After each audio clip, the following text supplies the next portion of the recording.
Alright guys, Hayzink here, welcome back to the channel for another Disgaea RPG video.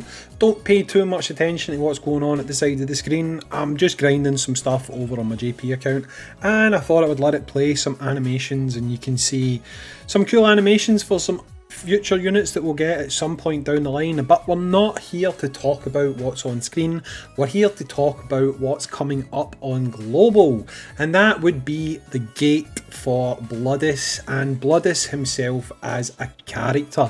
So I think what I'll do is I'll start off by talking about what teams you should maybe look to take in to take on the Bloodis gate. For this one, the kind of characters that you want to take in are going to be fist, bow and wand characters. So depending on how you've got your team set up, characters like the new Overlord Kildea, characters like New Year's Rosalind, and obviously your magical cuties that you've been using to grind the second most recent event will probably serve you quite well against Bloodis. Bloodis is quite tough, particularly when you make it to his stage. If you've got buffs and stuff like that, he can actually wipe you out. So you've got to manage it a bit more, and maybe possibly doing it on auto might not be the best strategy for you depending on your setup. But like I say, the teams that you want to take in is going to be fist, bow and obviously wand. Me personally, I'll be going in with a full wand team and I'll be putting my magical cuties to good use. But let's talk about Bloodis, the character themselves, which are going to be the next character that we are going to pick up as a free-to-play character over on Global Disgaea RPG. So Bloodis stems from Disgaea 5. He's a fist-wielding character. Like a lot of these gate characters, he's not amazing, but he's not bad. He kind of falls somewhere in the middle. They're generally a little bit above free-to-play characters that you can grind from story events. However, it's not always the case, because some of these story event characters are actually fantastic. So like we always do with things like this, let's talk about Bloodis's abilities, okay? So first of all, his main ability is Steadfast Will, which is he gives himself attack and defense plus 20% when attacked for 1 turn, okay?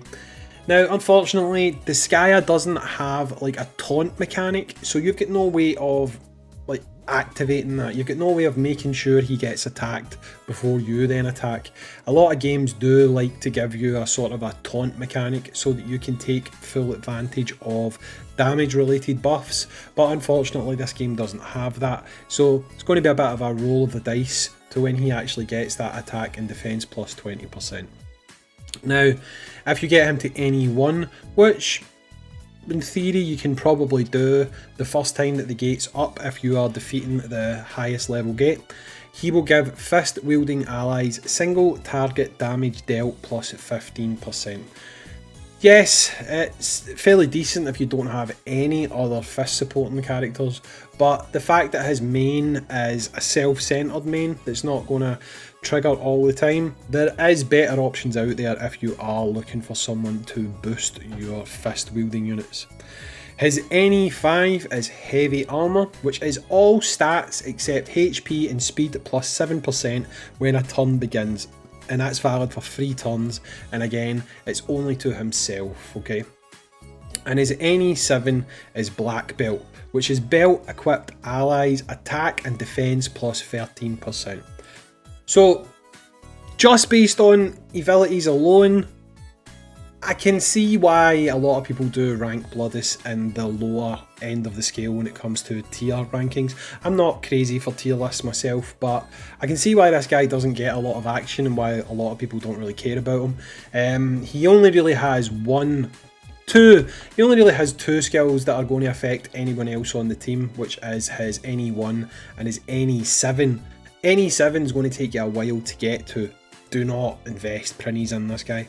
His NE1 will give you 15% to damage dealt by fist wielding allies, but there's a multitude of other characters out there that will give you similar results, but they will also give you a buff to other stats as well. So all in, I would rank his abilities kind of on the lower scale. They're nothing fantastic, to be completely honest. Now what this guy does have going for him is he does have a cheap AoE. Dark Rosario is his AoE, a punch to dye the earth black. It's star related damage and it is an AoE. Starts off at 25, goes down to 20 SP, and it's a power ranking of F, which is, again, it's okay I suppose. His second one, it's unlocked at level 200. It's Destruction Shot, which is an F rank going to E, again AoE, recycles the Netherworld's negative energy, defense minus 10%. So it's going to do damage, it's going to put the rest of the people that don't die down by 10% defense, okay. I mean, it's okay, it's an AoE, you can't really complain. He does have a single damage S rank skill at any free. Now single damage S rank skills can be really decent for things like bosses, etc. But basically it's a 65 SP once you've leveled it. It'll do S rank damage and it'll give himself a defensive buff of plus 30%. When it comes to his skills, they're okay. They're definitely okay, especially considering he's free. Having a single target S rank damage is pretty decent. If you have him on a team with characters who are supporting him, he could probably put out some good numbers for you and actually do some decent damage against bosses and stuff like that. But again, depending on what your team setup is, you might have characters already that tick those boxes and are more all-round better characters than this guy. He also has obviously magic spells like other people do, like because every character in the game has magic spells, but he does have armor break, mega armor break as well. Mega armor break and armor break are decent, especially for characters that can be debuffed in that sense. But obviously, if you guys are aware, there's when it comes to like end game content and stuff like that, a lot of these characters can't be debuffed. Okay, so you know, having something like a debuff skill isn't necessarily going to be something that would be something that I would elevate this guy to say that, you know, he's good, he's a must run or anything like that. Now the good thing about Bloodis is obviously you don't have to decide if you're going to spend Nether Quartz to summon for this guy, because he is someone that you can get from the Dark Gate. In fact, it's the only place you can get him. He is a free to play character like we've said before. He will round out fist teams a little more if you are someone who is looking to run a fist team, that is. Again, you don't strictly have to run mono teams. You can have one or two fist characters in your party, and you can run characters like Laharo who buffs all, you know. You don't need to necessarily run an all fist setup, but this guy is an option if that is something that you're looking to do. Again, I don't think he's crazy. I personally don't think he's crazy, but beating his Dark Gate is one of the harder challenges that you'll have up to this point, because like I say, he has like a buff to himself. If you are buffed, he can one-shot your team and stuff like that.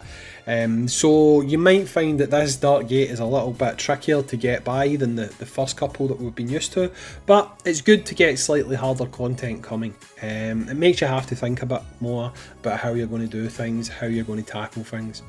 But that's the information about Bloodis, which is realistically the only bit of new content we're going to have for the rest of this month. We're in the middle of the 100-day celebration. I'm thinking about making a video talking about the first 100 days in Disgaea. I'm actually thinking about making two. One talking about the good stuff and another one talking about the bad stuff. I can already imagine which video we'll have more to talk about in, but it's 100 days, thinking about looking back on it. You guys let me know if you'd be interested in seeing that. But that is Bloodis. There's not a lot to say about him. Like I say, the character's not summonable. If you can beat the event, you're going to get him anyway, you know. There's nothing you really have to ponder or decide on this. He's free, you can grind him, go get him, you know. It's just whether or not you're going to run him. Like I say, he's alright. that's the only way I can sum it up. He's alright, he's nothing special. But anyway guys, I've been Hayzink. I appreciate you joining me on today's video. I hope you've enjoyed the little animations that I've been playing at the side of the screen. And as always, I will catch you on the next Disgaea RPG video, dudes. Peace.